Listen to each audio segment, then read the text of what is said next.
हा सत्संग संत रामपालजी महाराजांचा असून मराठी भाषिक भक्त समाजास सहज समजावे म्हणून हिंदी भाषेतून मराठी भाषेत रूपांतरित करण्यात आलेले आहे.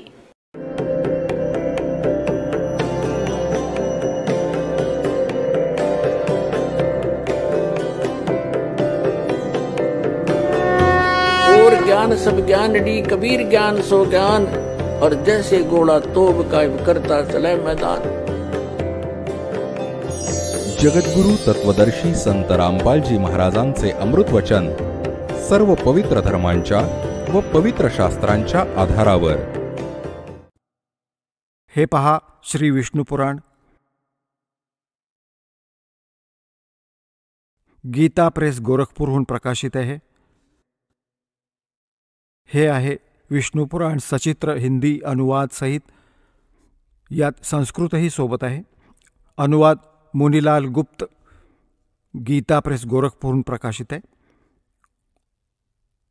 प्रकाशक आणि मुद्रक गीता प्रेस गोरखपूर, गोविंद भवन कार्यालय, कोलकाताचे संस्थान.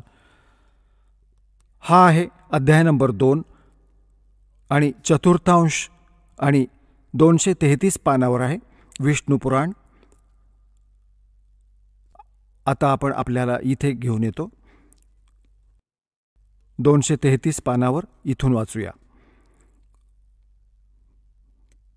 पूर्वकालीन त्रेतायुगात एकावेळी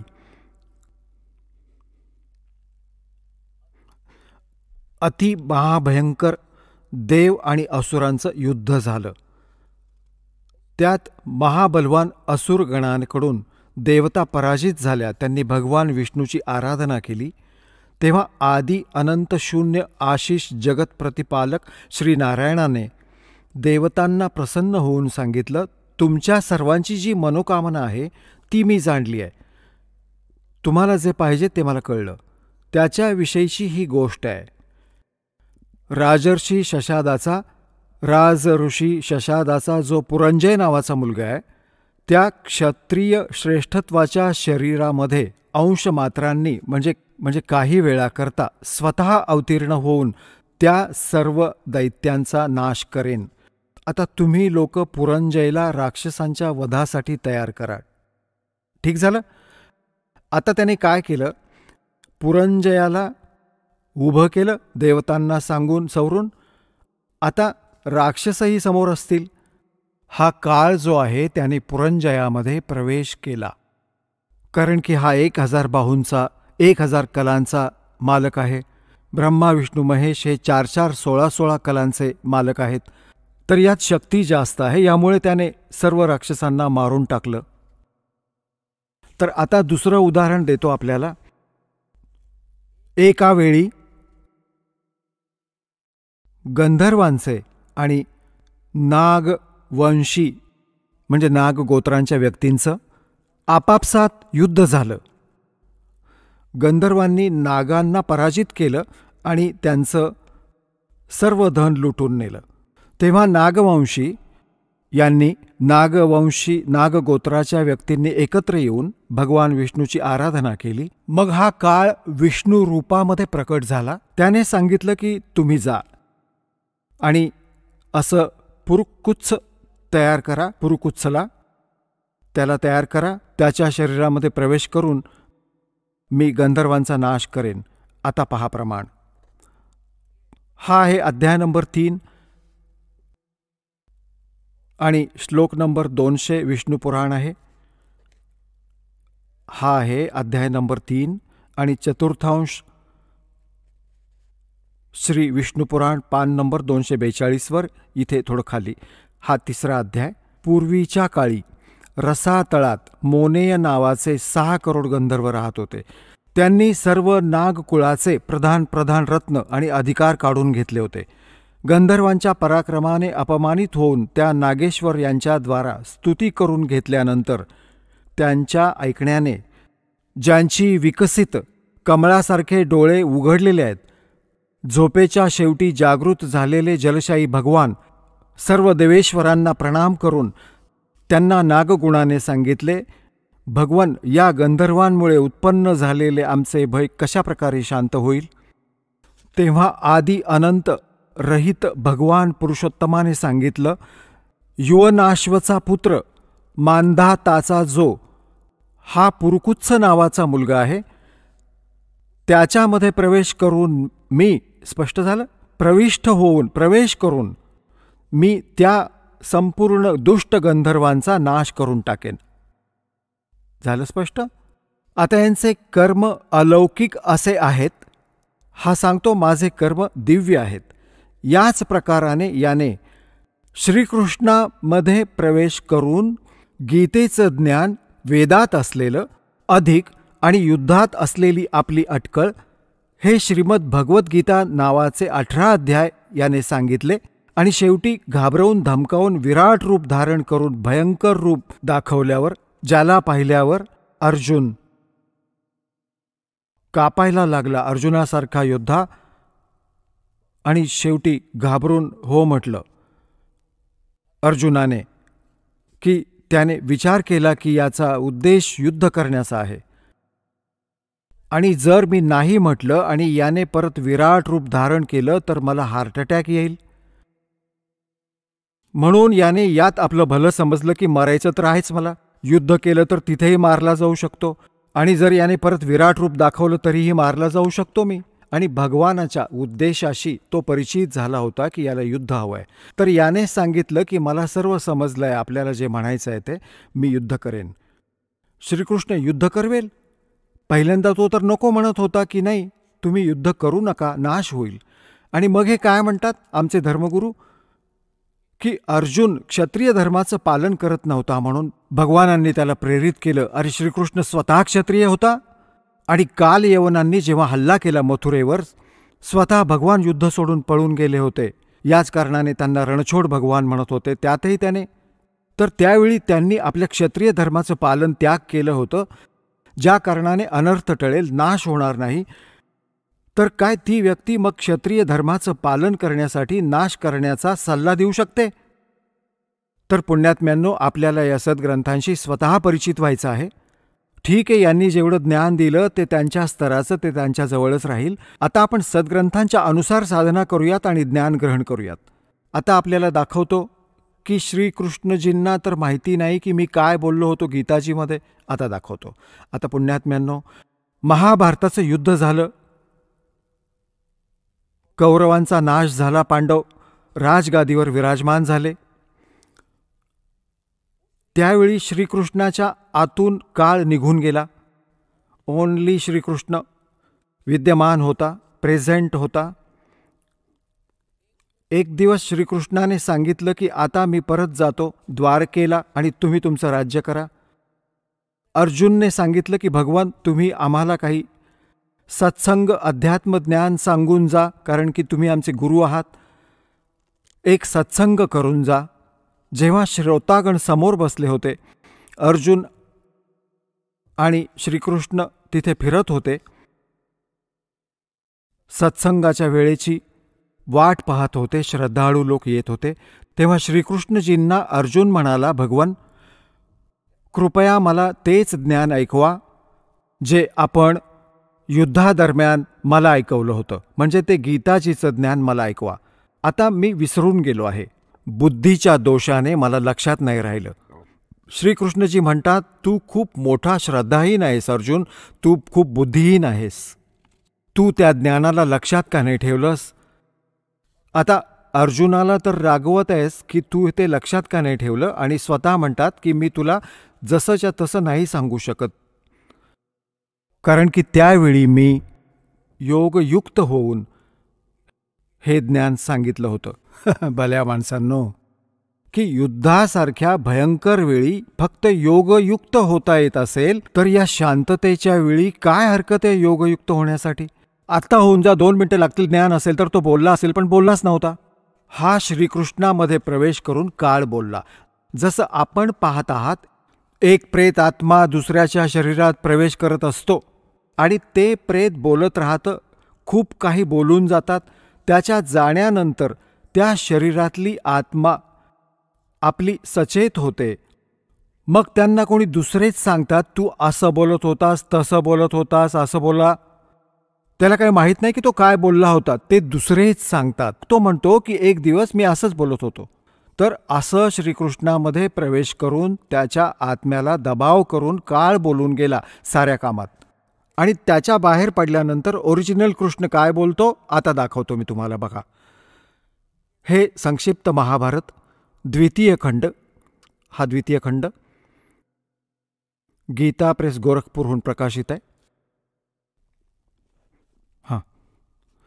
संपादक तथा संशोधक जयदयाल गोयंदका, ज्यांनी श्रीमद भगवद्गीतेचा अनुवाद केला आहे.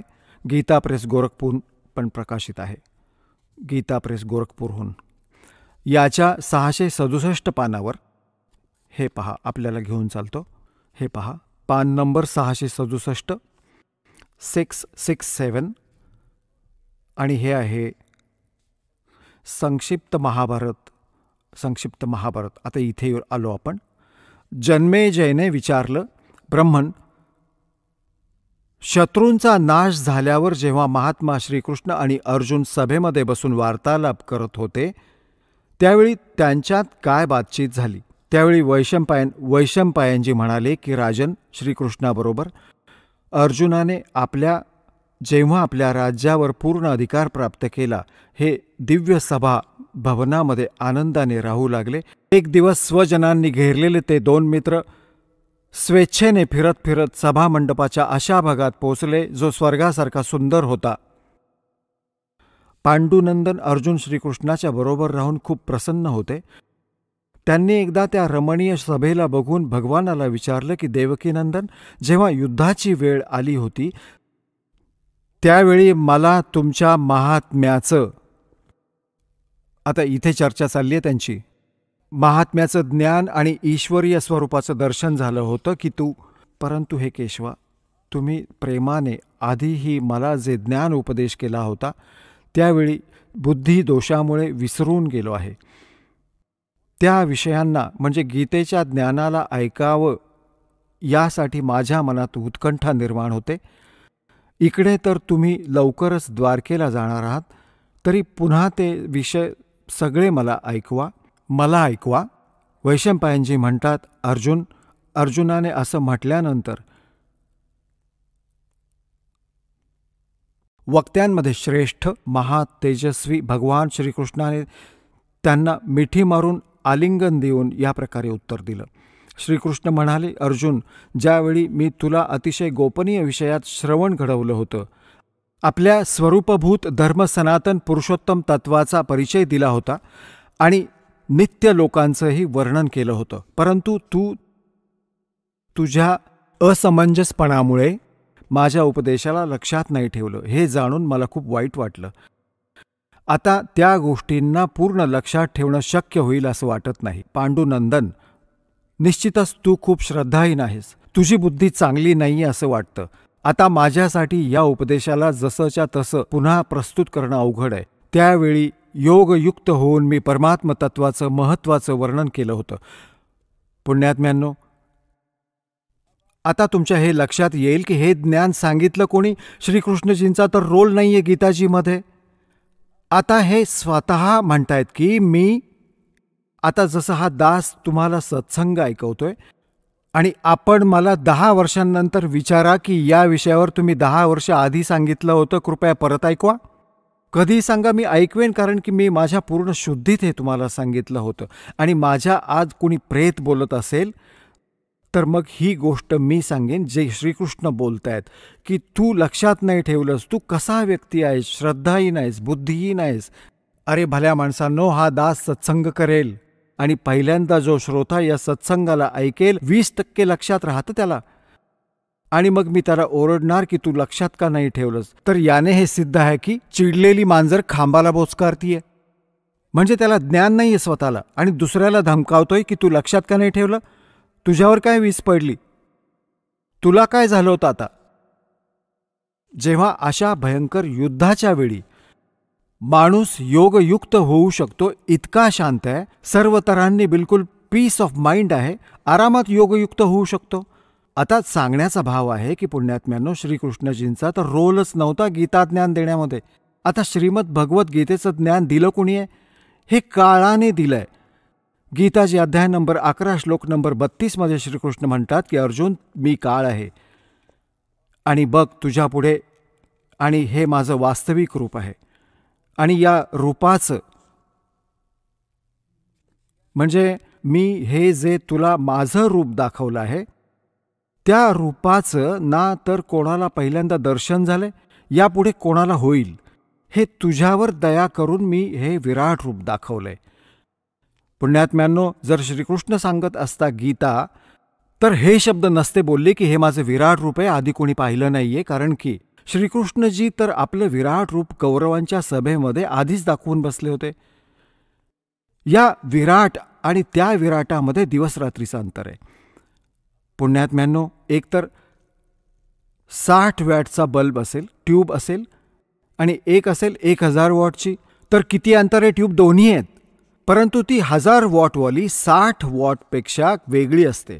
तर या प्रकारे त्या दोघांनी विराट रूप दाखवली होती, पण त्यात आणि त्यात भिन्नता होती. आणि हे शब्द श्रीकृष्णजी नाही म्हणू शकत की पहिल्यांदा कोणी पाहिलं नाही आणि यापुढे कोणी नाही पाहणार. तर याने सिद्ध होतं की गीता ज्ञानदाता श्रीकृष्ण नाही, त्याच्यामध्ये प्रवेश करून काळ बोलत होता. तो 1000 भुजांचा भगवान आहे, 1000 कलांचा, सहस्त्रबाहू. आता 11व्या अध्यायाच्या 21व्या श्लोकात अर्जुन म्हणतो, हे सहस्त्रबाहू, हे 1000 भुजावाले भगवान, आपल्या त्या चतुर्भुज रूपामध्ये या. कारण की तो श्रीकृष्ण मानत होता त्यांना, आणि श्रीकृष्ण इज विष्णू. विष्णूजी जे आहेत 4 भुजांचे भगवान आहेत. आता या दासाच्या नजरेतून आपल्याला कळेल की श्रीमद भगवद्गीतेचं ज्ञान कोणी सांगितलं. आणि दुसरं अन्य प्रमाण हे आहे की कृष्ण अर्जुनाचे मेहुणे होते. अर्जुनाने लग्न केलं होतं श्रीकृष्णाची बहीण सुभद्रा हिच्याशी. आपल्या मेहुण्यालाही ओळखू नाही शकला तो. श्रीकृष्ण नव्हता तो. श्रीकृष्णाच्या बाहेर पडून काळ असा पाहत होता, भयंकर रूप दाखवलं, आणि श्रीकृष्ण वेगळे उभे राहिले आणि निस्तेज झाले, झाकले गेले त्या तेजात. तेव्हा अर्जुन विचारतो, हे महानुभाव कोण आहात तुम्ही? मी तुम्हाला नाही ओळखलं. तर काय ते श्रीकृष्ण होते? अजूनही खूप सारे पुरावे आहेत की श्रीकृष्णजींनी गीतेचं ज्ञान नाही सांगितलं. श्रीकृष्णजींनी पहिल्यांदा कधी काळ नाही म्हटलं स्वतःला, नंतर कधी काळ नाही म्हटलं. श्रीकृष्णजींजवळ जेवढ्या गायी होत्या, गुराखी गोपाळ होते, गोपिया होत्या, सगळे येऊन प्रेम मिळवत होते, त्यांच्याकडे पाहत होते, निरखून पाहत होते. काय ते काळ असू शकत होते? तर पुण्यात्म्यांनो, श्रीमद भगवद्गीतेचं ज्ञान या क्षरपुरुष ब्रह्मनी दिलं, जो ब्रह्मा विष्णू महेश यांचा पिता आहे. यालाच आमचे धर्मगुरू, यालाच परमब्रह्म म्हणतात. या काळाला की हा मूर्तीरहित आहे, या आकारात आला तर सदाशिव बनला, ब्रह्माजी सांगतात. आणि मग याने आपल्या शरीरातून एक स्त्री काढली, आपल्या शरीरातून वेगळी, आपल्या श्रीअंगातून वेगळी होणार नव्हती. ती कोण होती? ती दुर्गा होती.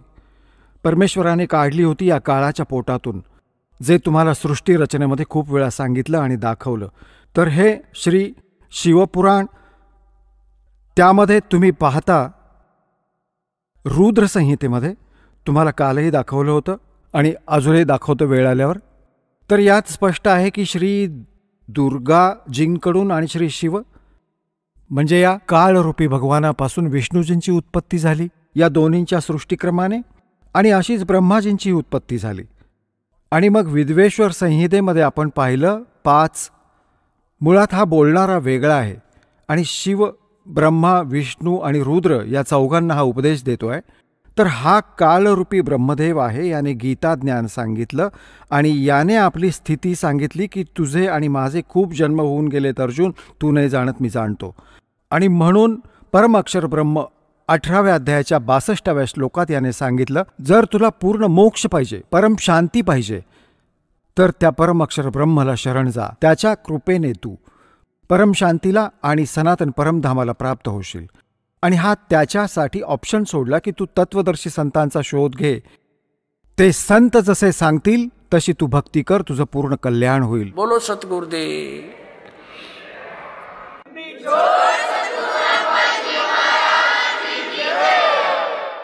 परमपिता परमात्मा पूर्ण ब्रह्म, सर्व सृष्टीच्या रचनकर्त्या कबीर भगवानाने आम्हा सर्व मनुष्य प्राण्यांवर एक विशेष कृपा केली आहे. त्यांनी स्वतः येऊन आम्हाला हे ज्ञान दिलं आहे की आम्ही जन्माला का येत आहोत आणि का मरत आहोत. ज्या संपत्ती आणि ज्या मुलाबाळांना सुरक्षित ठेवण्यासाठी आम्ही दिवसरात्र प्रयत्नशील राहतो आणि आमच्या डोळ्यासमोर ते सगळं नष्ट होतं. आता हा काय प्रकार आहे. पुण्यात्मांनो, आम्हाला हे कोणी ज्ञान देणारा नव्हता, ज्या कारणामुळे आम्हाला त्याचा काही पर्याय दिसला नाही. आम्ही हे फायनल मानलं की जन्म आणि मृत्यू होणारच. आत्म्याला जाणीव होतीये, कारण की एक प्रश्नवाचक चिन्ह आजपर्यंत कोणापासूनही हटलं नाही की आम्ही का मरतो, का जन्माला येतो. आम्ही किती चांगला परिवार निर्माण करतो, त्यांच्यामध्ये किती चांगलं प्रेम असतं, मोह असतो, लगाव असतो, आणि एका सेकंदात ते सगळं विखरून जातं. आणि या विषयात आम्ही चिंतेत पडतो आणि विचार करतो की हे सगळ्यांच्याच बाबतीत घडतंय. ही एक परंपरा मानली आम्ही की असं तर होणारच होणार, पण हे काम तर करतच राहा. कोणतं काम करत राहा? कोठी बनवा, बंगला बनवा, मोठी कार घ्या आणि मरून जावा. हे कोणतं काम होतं? ह्या सर्व आमच्या आयुष्यात घटना घडत आहेत, तुम्ही रोज पाहत आहात. कोणत्या ना कोणत्या गावात, कोणत्या ना कोणत्या घरात आपल्या स्वतःला सुद्धा असा अनुभव येतो की खूप अशा घटनांनाही आम्ही सामोरे गेलेलो आहोत. पण हे सर्व का घडतंय? तर त्यासाठीच परमात्मा स्वतः येऊन आम्हाला ज्ञान देतो की तुम्ही या चुकीच्या लोकांमध्ये आलेला आहात. जन्म आणि मृत्यूच्या रोगापासून वाचण्याची जी पद्धत आहे, जो विधी आहे, ती वास्तविक भक्ती आहे, जी परमात्मा स्वतःच येऊन सांगतो. आणि त्यासाठी ते स्वतः सशरीर तिथून येतात, जिथे ते राहतात. तर परमात्मा आम्हाला त्याची आठवण करून देतात की तुम्ही थोडं मागे आणि थोडं भविष्यात डोकावून पहा. तुम्ही तुमच्या वर्तमान काळातच अडकून पडला आहात. जेव्हा आपण आपल्या भूतकाळात डोकावतो, मागे पाहतो, तेव्हा काय सांगतात परमात्मा? तेव्हा स्वतः येऊन त्यांच्या लाडक्या गरीब दासाला परमात्मा काय ज्ञान सांगतात? भाई आग गए ना बावडे. आगे म्हणजे जे आधी गेलेले आहेत. आगे गए ना बावडे, ये रहते भी सब जाही. बिन साहेब की बंदगी कहीं ठोर ठिकाणा नाही. आमचे दादे परदादे गेले, त्यांचं कुठं नामोनिशाण नाही. आता ते न जाणो कोणत्या प्राण्याच्या रूपात काय दुःख भोगत असतील. आणि त्या अशी आशा धरून बसले होते की त्यांचं कुळ पुढे चाललं पाहिजे. त्यांचं कुळ पण पुढे चाललं, पण त्यांना काय मिळालं? आणि त्यांच्या आधीचं सारं कुळ कुठे गेलं? सगळे मेलेत, कुठं त्यांचा काही नामोनिशान नाही. तर इथे परमात्मा सांगतात आम्हाला समजावण्यासाठी, क्या मांगो कुछ थिर न रहाई, ये देखत नैन चला जग जाई. 1 लख पूत 1.25 लख नाती, उस रावण कै दीवान बाती.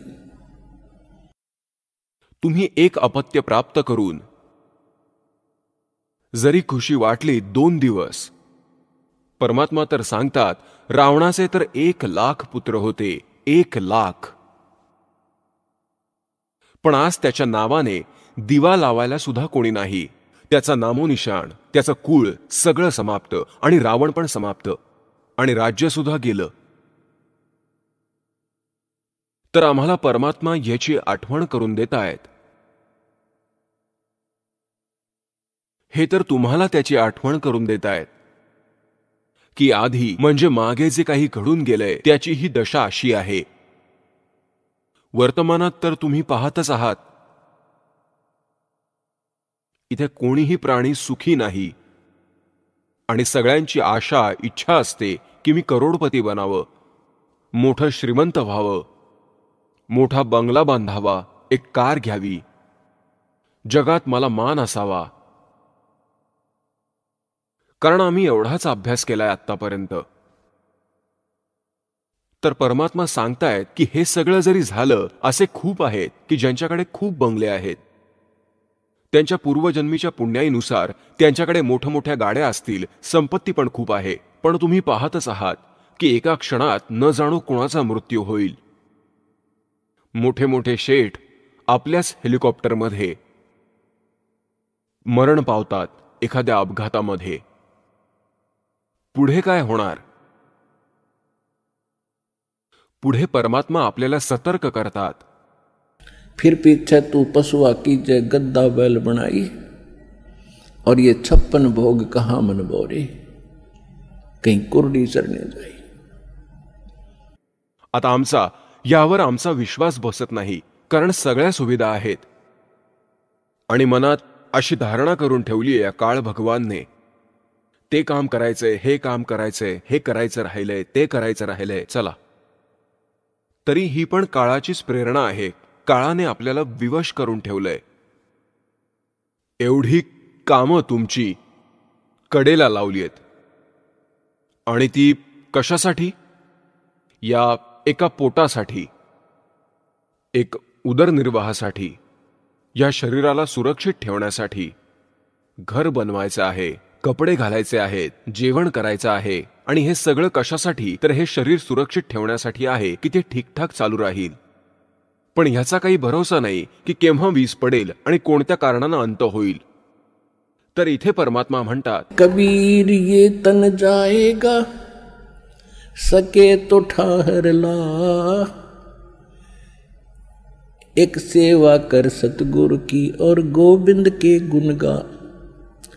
की हे शरीर तर तुमचे एक दिवस जाईलच, आणि तुझ्या मनुष्य जीवनाचे कितीही संस्कार पूर्ण झाले असले तरी त्याच्या येण्याने क्षणात नष्ट होतील, भले तुझं काम कितीही राहिलेलं असो. त्यावेळी असं नाही पाहिलं जाणार की तुझ्या मुलाचं लग्न करायचं राहिलं, तुझ्या मुलीचं लग्न करायचं राहिलं, हे नाही पाहणार.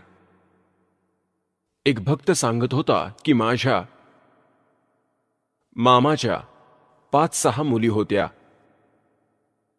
आणि आमच्या समाजामध्ये मुलींना एक स्वतःवरच अशी एक चुकीची भावना थोपवून अभिशाप मानलंय.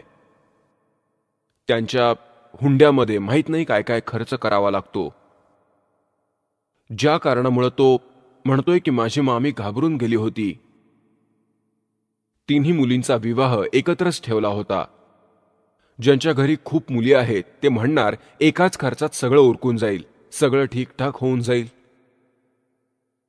आता ज्याच्या 3 मुलींचं लग्न असेल त्याच्या डोक्यावर किती बर्डन असेल. तो जात कुठेतरी असेल आणि विचार दुसराच करत असेल. अशाच प्रकारे ती बस स्टँडवर उभी होती, आणि डोक्यात हेच विचार होते तिच्या की तिला असं घेऊन येईल, असं करीन, असे तिथून पैसे येतील. इतक्यात ड्रायव्हर बस मागे घेत होता,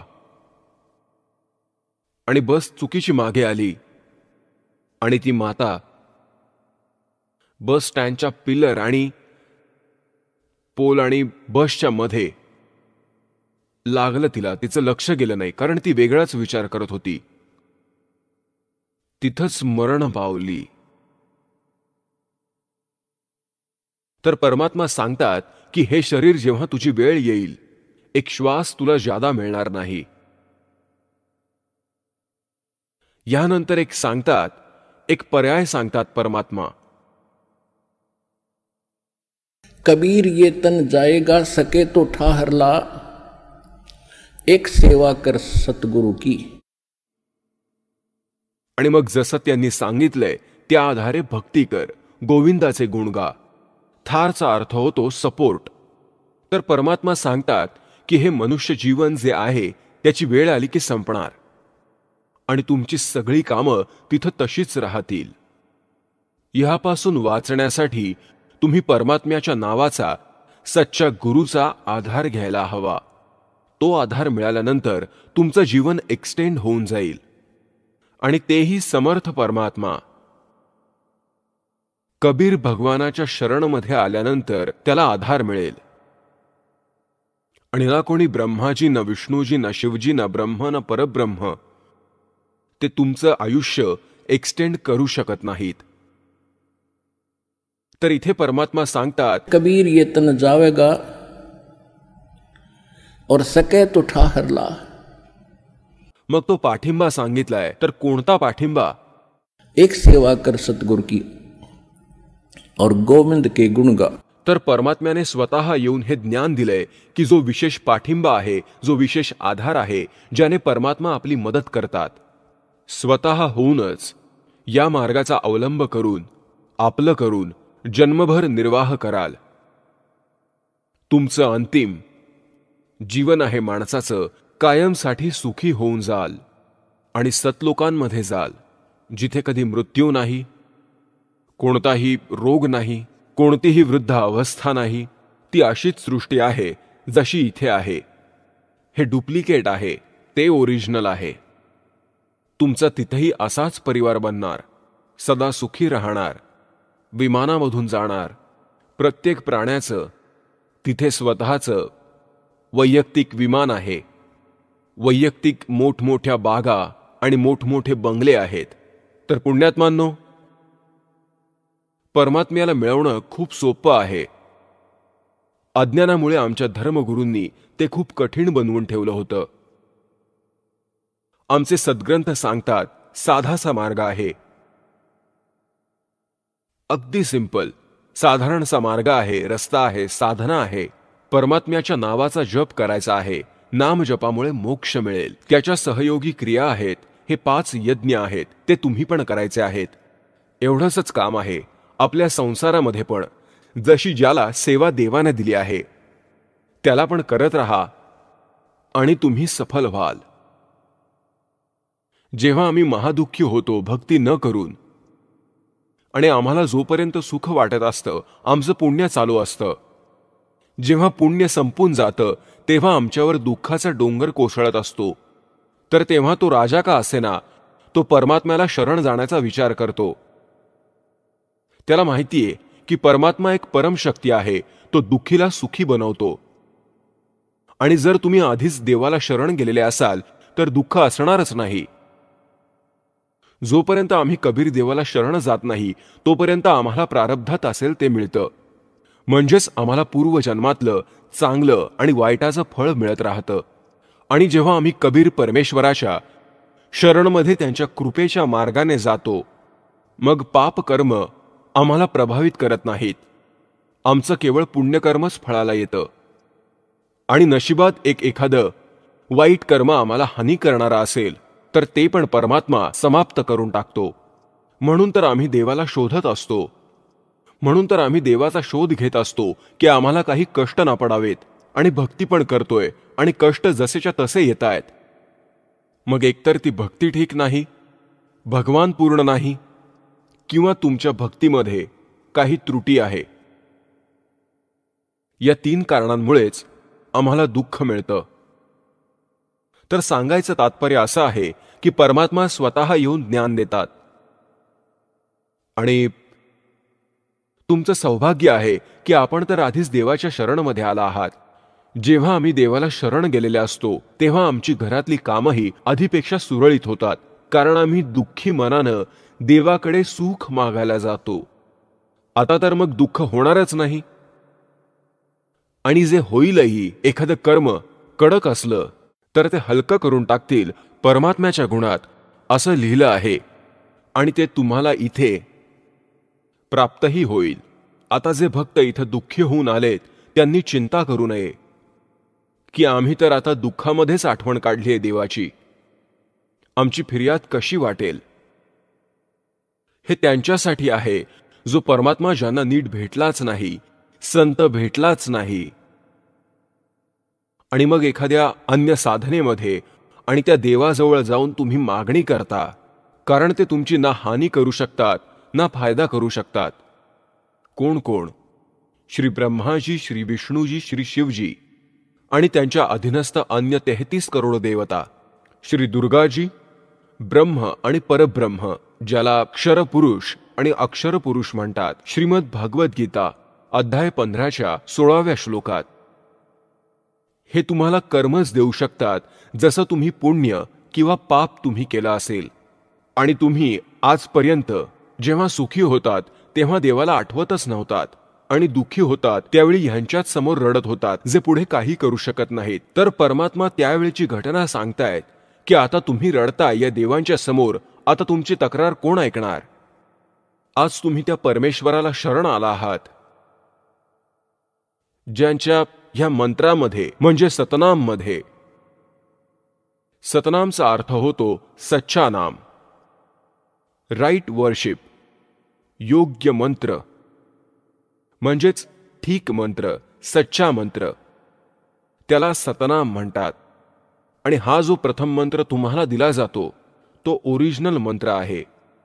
याचा अजूनपर्यंत कुणाला पत्ताच लागला नव्हता, कोणी याला स्पर्श पण करू शकला नव्हता. तर हे करणं आत्ताच होतं त्यांना.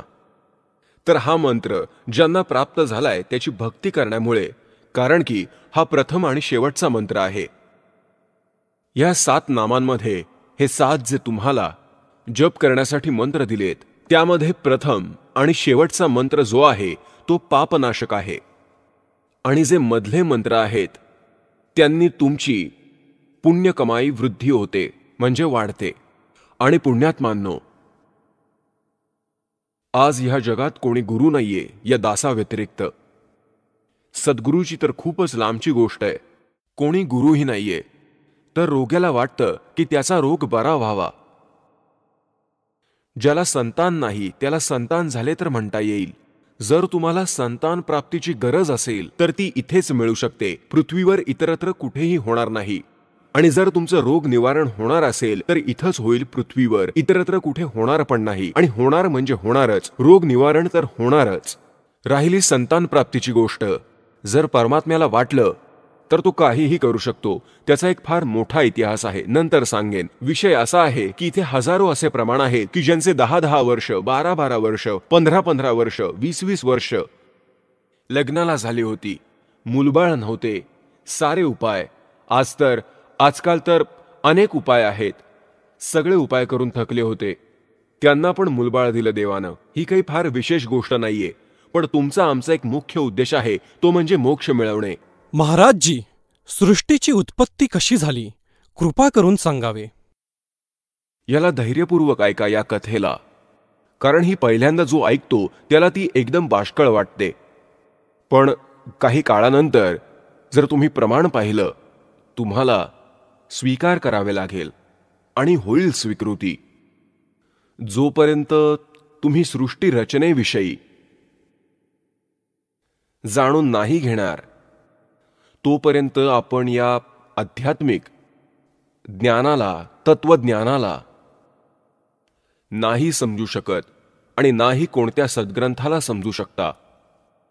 ही जी सृष्टी रचना आहे की हे समजा की ती मास्टर की आहे. सगळ्या सद्ग्रंथांना समजण्याची, त्यांच्या खजिन्यांना बघण्याची ही एक मास्टर किल्ली आहे, म्हणजेच मुख्य किल्ली आहे. म्हणूनच तुम्हाला वारंवार सृष्टी रचनेचे ज्ञान अधिकाधिक करवले जाते.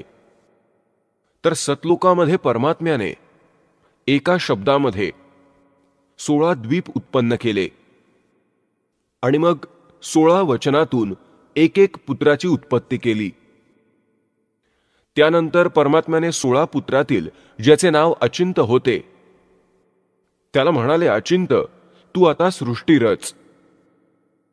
त्याला आदेश दिला हे दाखवण्यासाठी की लहान मुलांचे काम नाही सृष्टी रचना करणे, समर्थ असल्याशिवाय कोणतेही काम पूर्ण होत नाही.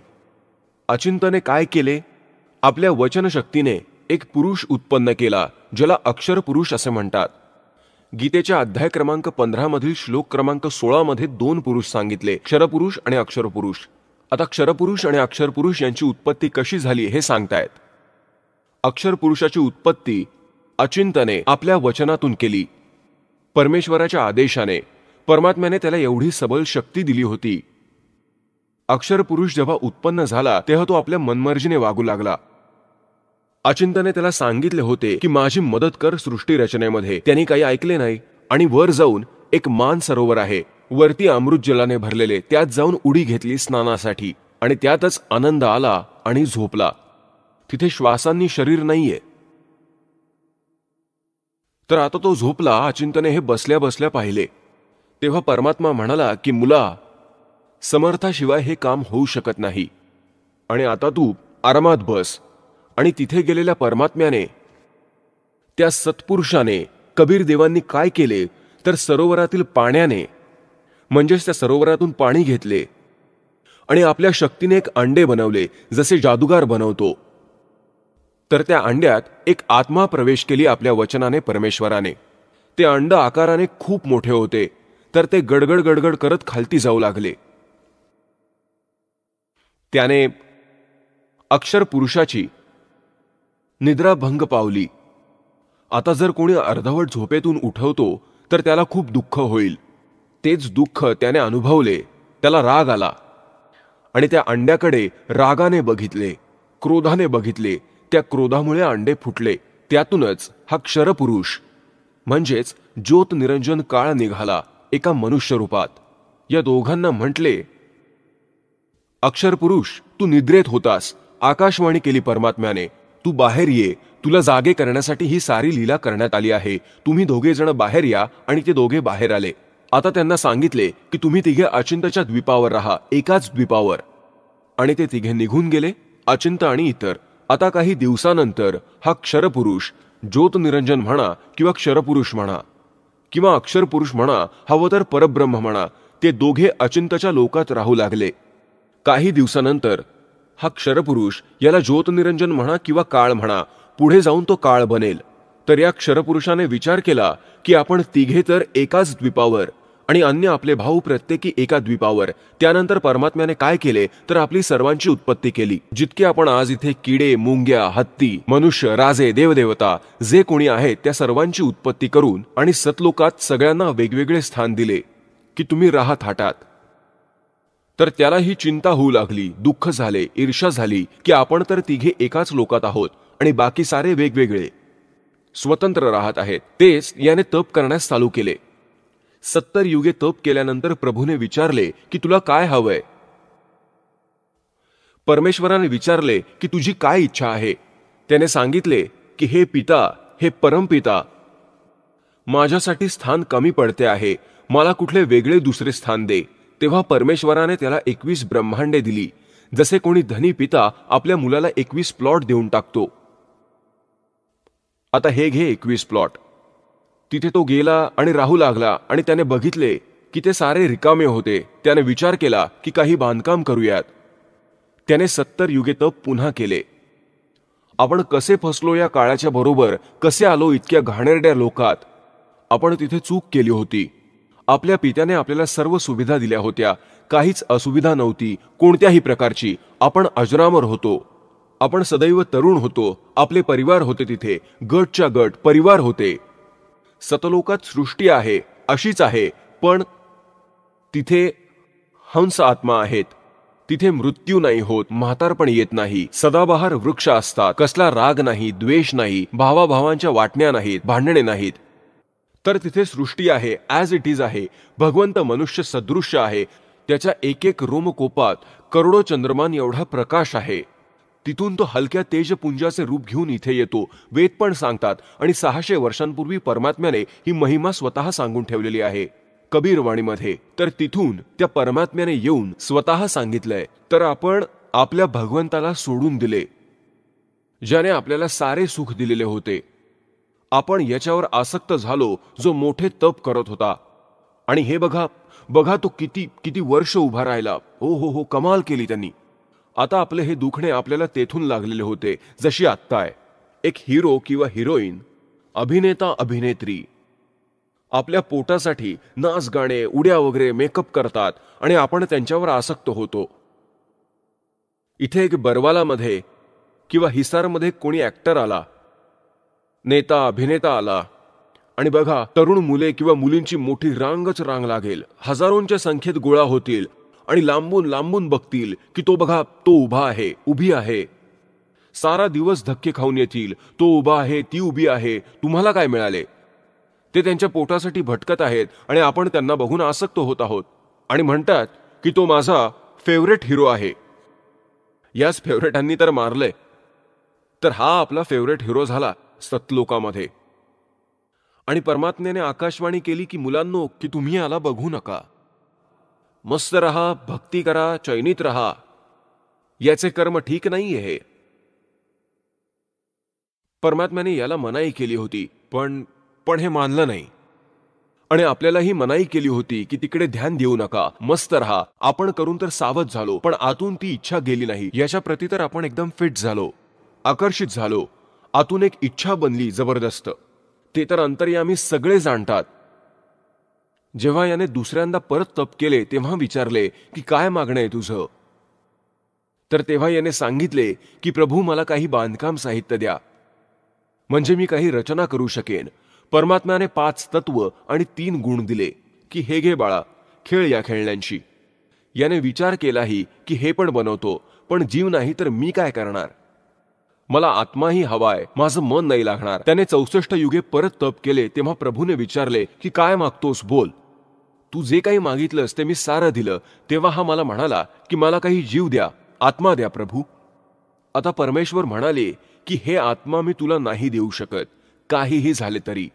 अजून तुला प्लॉट हवे असतील तर देतो, ब्रह्मांड हवे असतील तर देतो, पण मी हे नाही देऊ शकत, कारण हे आत्मा आहेत, माझ्या वचनातून उत्पन्न झालेले आहेत, माझे हृदय आहेत, हे माझा आत्मा आहे, हे नाही देऊ शकत.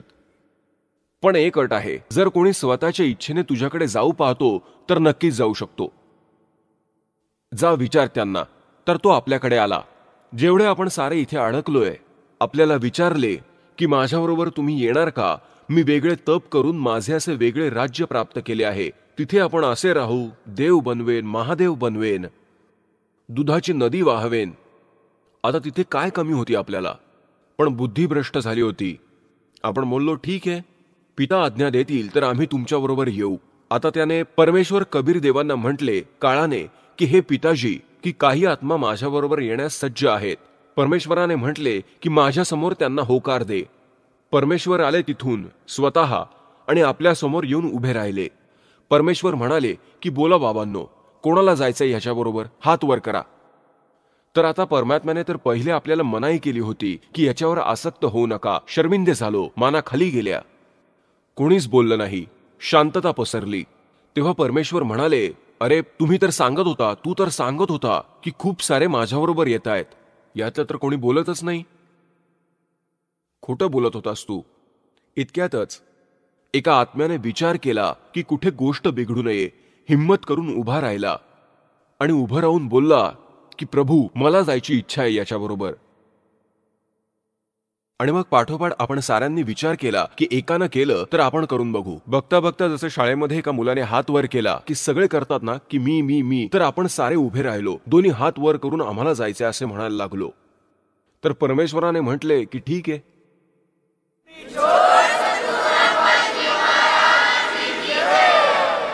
चला आता आपण त्या श्रद्धाळूंचे अनुभव जाणून घेऊयात ज्यांनी जगद्गुरु तत्वदर्शी संत रामपालजी महाराजांकडून नामदीक्षा प्राप्त केलेली आहे, तसेच त्यांच्याद्वारे सांगितलेल्या भक्ती मार्गावर चालत आहेत. नमस्कार सतसाहेब. आपलं नाव? उत्तम नारायण मोरे. आपण कुठून आलात? सांगली, महाराष्ट्र. आपला व्यवसाय काय आहे? इलेक्ट्रॉनिक TV टेप रिपेअर करणे. संत रामपालजी महाराजांची गुरुदीक्षा आपण कधी घेतली?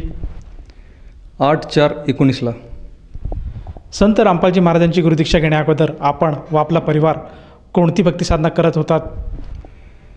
आम्ही संत गजानन महाराज यांची भक्ती करत होतो. वर्षातनं एकदा शेगावला जात होतो आणि वर्षातून 2 वेळा घरी महाप्रसाद असायचा. सुरुवातीला फार चांगलं वाटलं, पण पुन्हा पुन्हा परिस्थिती खराब होत गेली. सुरुवातीला 500-550 लोकांचा महाप्रसाद करत होतो आम्ही. चांगला मेनू ठेवत होतो, पण त्यानंतर परिस्थिती खालवल्यानंतर 100-150 लोकांचा महाप्रसाद करायची पण ऐपत नाही राहिली. त्यानंतर गणपती बसवत होतो 5-7 दिवसांचा आणि इष्टदेव जे आहेत ते चिंचणी मायाका इकडं पण वर्षातून एकदा जायचं, 2दा जायचं.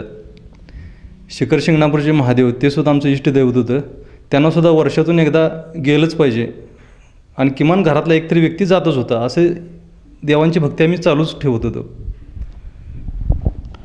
सर, जसं तुम्ही सांगत आहात की संत रामपालजी महाराजांच्या शरणात येण्या अगोदर आपण खास करून गजानन महाराज यांचे साधक होतात. त्याचप्रमाणे जे आपले ग्रामदेवक आहेत आणि जे काही आपले कुलदैवत आहेत त्यांचीसुद्धा आपण साधना करत होतात. तर ह्या सगळ्या साधना करत असताना आपल्याला असं का जाणवलं की आपण संत रामपालजी महाराजांची नामदीक्षा घ्यावी आणि आपण त्यांच्या शरणात कसे काय आलात? सगळ्याच देवांच्यावरून विश्वास उडलेला खरं, पण माझ्या बायकोनं संत रामपालजी महाराजांची दीक्षा घेतली होती आणि मला तर हे पटत नव्हतं. पण त्यांच्या भक्तिपंथातल्या एका व्यक्तीनं मला सांगितलं की त्यावेळेला मी खूप आजारी होतो, 1 महिना नामदीक्षा घ्या म्हणलेत, बघा म्हणले काय फरक पडला तर ठीक आहे, नाही तर सोडून द्या. मी ठीक आहे म्हणलं आणि संत रामपालजी महाराज यांच्याकडून मी दीक्षा घेतली.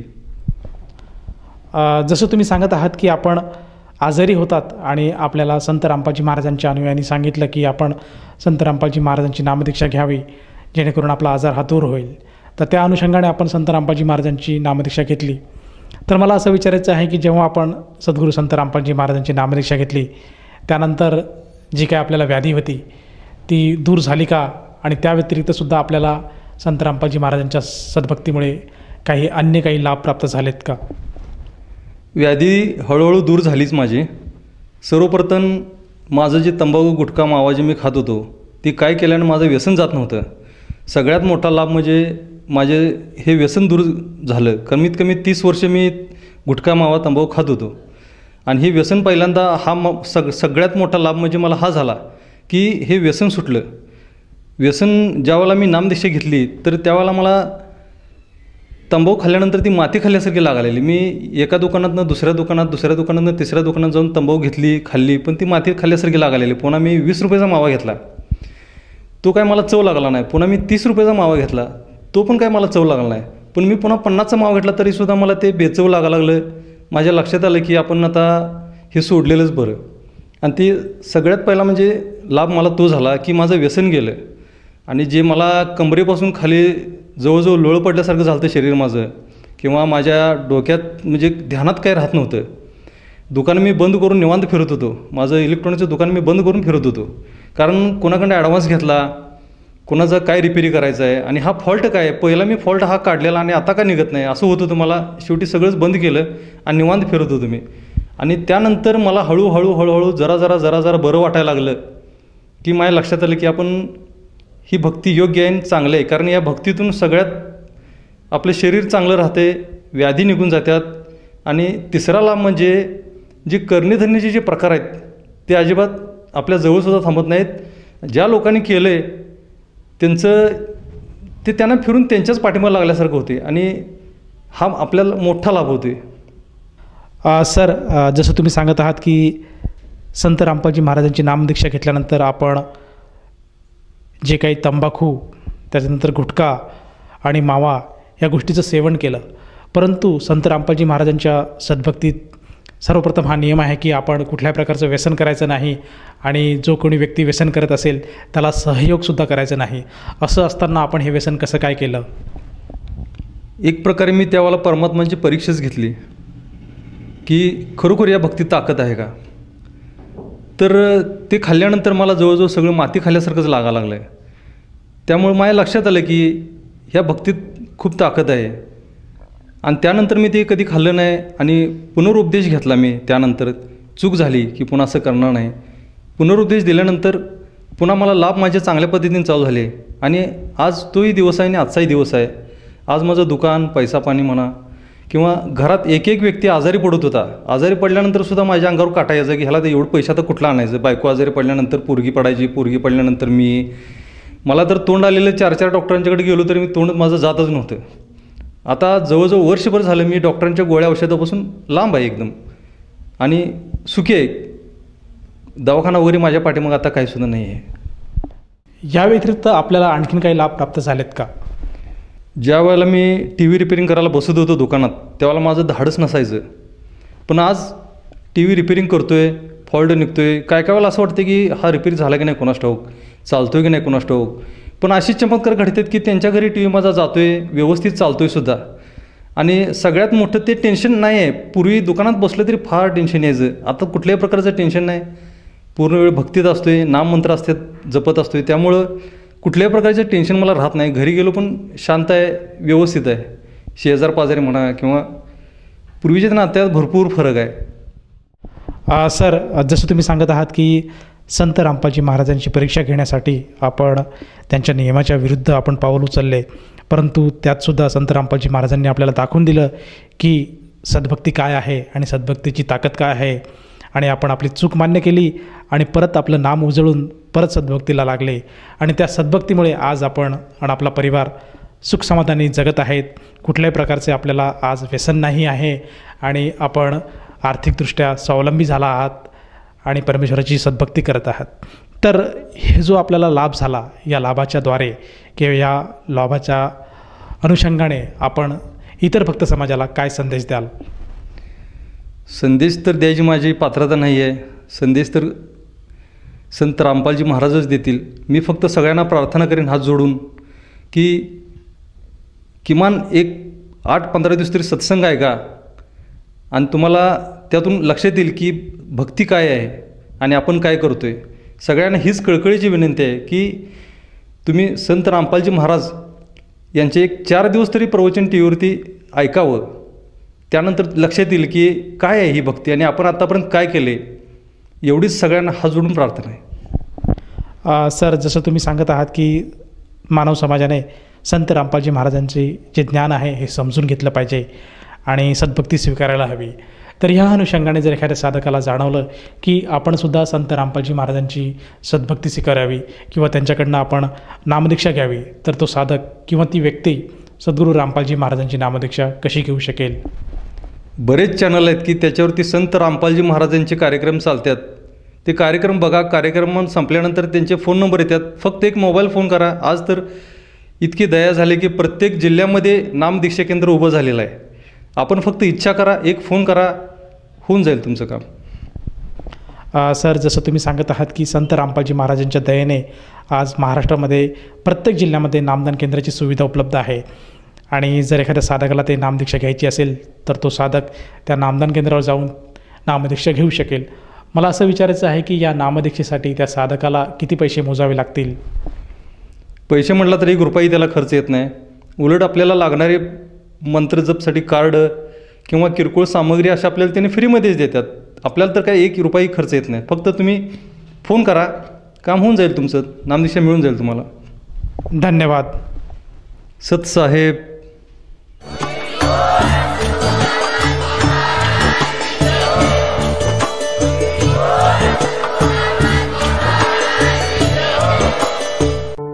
आपण ऐकत होता जगद्गुरु तत्वदर्शी संत रामपालजी महाराजांचे मंगल प्रवचन.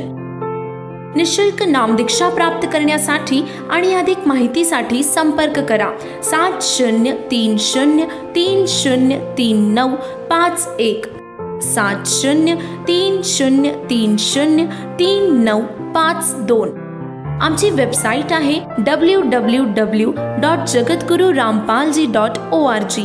सर्व पवित्र धर्मांच्या पवित्र शास्त्रांवर आधारित प्रमाणित अनमोल पुस्तक ज्ञानगंगा किंवा जगण्याचा मार्ग यापैकी कोणतेही एक पुस्तक निशुल्क मागविण्यासाठी आम्हाला आपले पूर्ण नाव, पूर्ण पत्ता, पिनकोड सहित आणि फोन नंबर लिहून 7030303951 7030303952 या नंबरावर SMS करू शकता किंवा आम्हाला 7030303950 या नंबरावर WhatsApp देखील करू शकता.